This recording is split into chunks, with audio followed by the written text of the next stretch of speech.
Rob Openshaw. Preparing for mission was just always before mission. Vacation, kiss, meal at McDonald's. Swear I want a girlfriend. Okay. All right. I think I can frame that up and You're doing just fine. Well, I'm not in a hurry here. okay. Are you having fun? Good. You're hearing all these. I'm looking at you like, why am I telling Isaac this stuff? He doesn't care. But you know, we've set up all the lights, and so let's just have a good time telling stories, right? It's probably a good thing that I don't have my journal because I'd be reading passages and you know, you'd be laughing behind the camera. Episode, was it 8? Episode 8. Great. I must have planned that on purpose. Episode 8 is all about my freshman year at Weber State. I went to Weber State because I honestly was not terribly ambitious when it came to my continuing education. I knew that I needed college. And I also knew that my plan was to serve a mission after a year when I turned 19, which is the age that young men would go back then in 1997.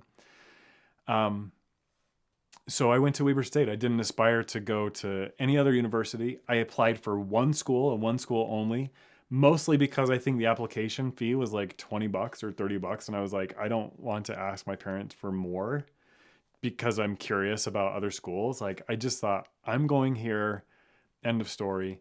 And most of my friends are going there. And most of my friends had similar stories. Like, we're all going on our missions. Like, let's just go, get some generals out of the way, and be done, right?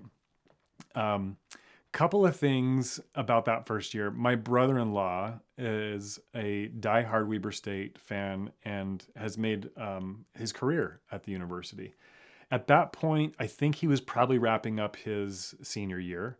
At least I remember him as a student. Anyway, I remember him being super involved and wanting me to have a great college experience. And so he'd say, hey, come to the game, or, you know, here's something that's happening midday, all that kind of stuff. And I remember, this is such a funny memory. I remember he invited me or helped me understand, like, in the Union building, in the cafeteria one day, there was this like Weber State fashion show, which was essentially just like some of the student leaders just wearing some of the new gear that they were selling in the bookstore, right?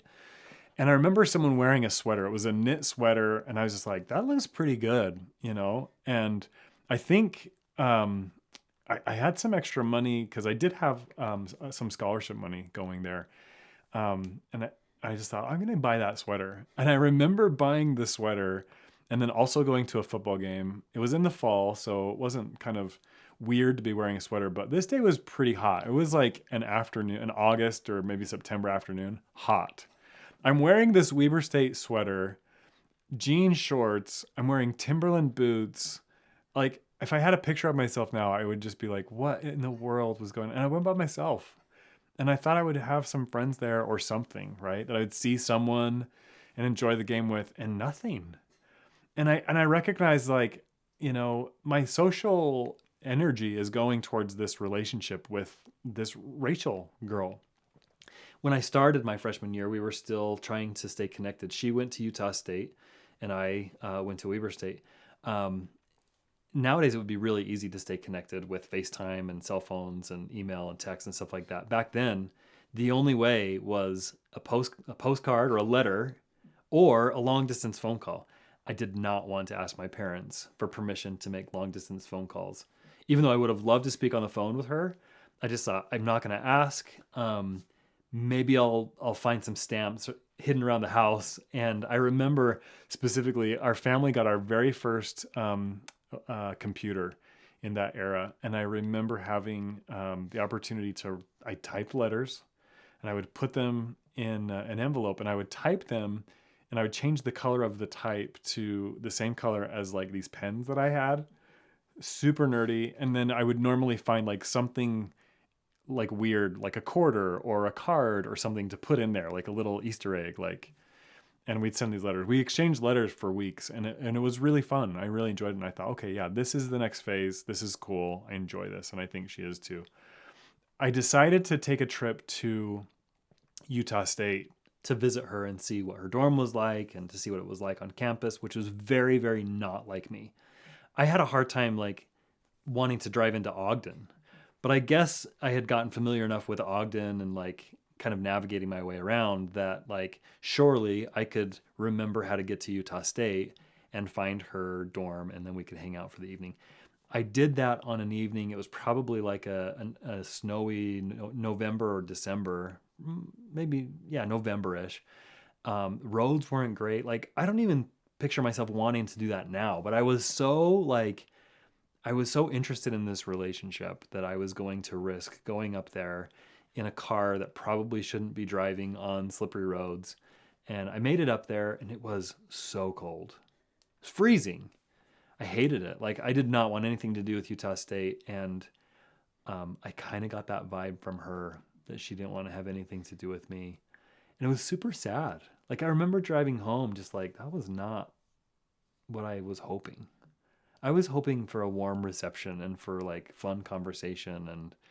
And I think that she was just like concerned, like if she was to be more warm and more caring, that I would read into that, like that there was a relationship that was more romantic, and she didn't want that, and she didn't want to distract me from my mission. And so that was a tricky thing to learn at that age. Meanwhile, back at Weber State University, I'm getting to know her friends from Layton High School that are now at the university, and I'm finding that I want to hang out with them because they know about this relationship I have with Rachel, and they talk to me about it, and I can get to know, what the culture was like in their school and all that kind of stuff. And what that ended up doing was just keeping me from getting to know the people that would be like lasting relationships. Because when I broke up with Rachel, like those kind of dissolved. It was almost like, well, we can't be friends anymore. I'm probably making that up, but yeah, that didn't pan out. Kind of in the midst of all of this, I remember it was Halloween, and I remember inviting people. I just thought, I don't want to have a Halloween like doing nothing. Like maybe I should invite people to my house and we'll watch a movie or we'll play games or something. I had no real plans, and I'm not a party planner, but I thought I'll do the inviting and we'll see what happens. Well, I invited a handful of people over, maybe 5 or 6. Didn't get any firm commitments, and probably very, very poor invitations. But I remember no one showing up.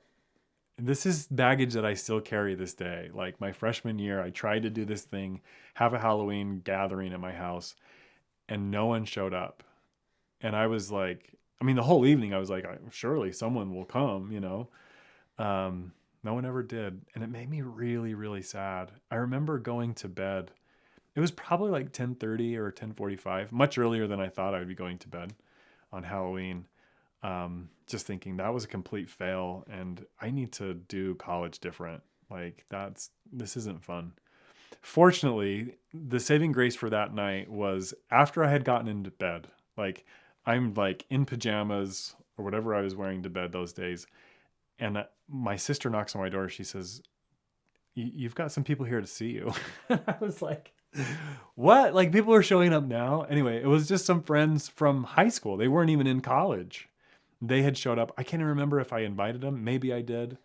But it was really great. Like, I just felt like, man, now I know who my real friends are, And we just sat outside and just chatted and laughed and stuff like that. But that was one of the tricky things that first year. I remember often, there was the Institute, which my friends and I would call the Instafruit. We'd go over there and we would just see these people that they just were not our vibe, they just seemed too extra in some way, right? And we felt pretty normal. I'd go to the Institute, we'd play ping pong or, just hang out in kind of the lounge area that they had there. But it just didn't really get into the vibe there. Come to find out, that's where Becky was. We ended up getting married, but I don't remember crossing paths with her at all. And she has such a memorable presence. Like she really lights up the room. And I'm positive that I would have remembered if we would have crossed paths, but there's no recollection either from her or from me that ever happened. But I had some good friends that I was able to stay connected with. One of them, my good friend Clark, he and I had at least one semester that we were able to enjoy together. We had a meteorology class, and in that class, we loved just sitting in the back while the lecture was going and just making up stories about people that were in the class. And we'd see the girl that caught our attention. This is a blonde girl that would sit a couple of rows away, and we never talked to her ever. But we had a name for her. And this is probably not really nice, but we called her Bathsheba. And it wasn't because she was doing anything wrong, but she just caught our attention, just like the biblical Bathsheba did in David's story, right? So we had a name for her. He would have his separate classes, and he would talk about girls that I didn't even know, but we had names for them, and I would check up on them and say, hey, how's so-and-so or whatever. And I had a girl that I didn't know her name, but she kind of had this Pocahontas vibe. And so she was Pocahontas, and he'd be like, did you sit next to Pocahontas today? And I'd be like, yeah, I sat next to her. Did you talk to her? No, I didn't talk to her. There was a girl, I didn't make this name up, and it sounds made up, but her name was Fara. She was the very first person that I saw on campus as a student. I showed up, and not very many people loved like having early classes, but I thought I got to get this out of the way so that I can go to work. I had a 7 o'clock sociology class, and I show up, and there's this beautiful blonde girl sitting on one side. And where do I sit? I sit on the opposite side. And we just kind of sit there like not really engaging at all. I mean, maybe there's a hello, right? I just am so embarrassed for myself because I thought, man, that would have been a really cool relationship to grow earlier, right? And she sat over there most of the time, and I never sat next to her, but she's just such a pretty gal. And I just thought, what are you doing? And of course, most of this time I was distracted because I was wanting this relationship with Rachel to work. And I thought, I can't be looking at these other girls if I want this relationship with Rachel to work. So that's justifying my being very insular and not really extroverted my first year of college.